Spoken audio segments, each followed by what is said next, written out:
Hey guys, in today's video, I'll show you how to keep Dashlane logged in. Unfortunately, you can't stay logged in on Dashlane permanently for security reasons, but you can still do it for a certain time period.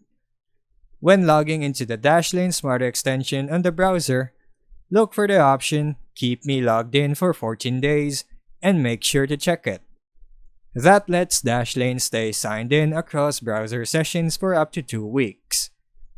On macOS, after logging into the Dashlane app, you'll have to go to Settings, then Security, and turn on the Keep Me Logged In for 14 days option. Note that if you use the two-factor authentication or 2FA on each login or biometrics or PIN locks, you might not see the Stay Logged In option, or it may not work as expected. Also, clearing your browser cache or enabling automatic cache or data clearing can disable the Stay Logged In setting. Make sure your browser isn't wiping cookies on exit. And that's how you keep Dashlane logged in longer.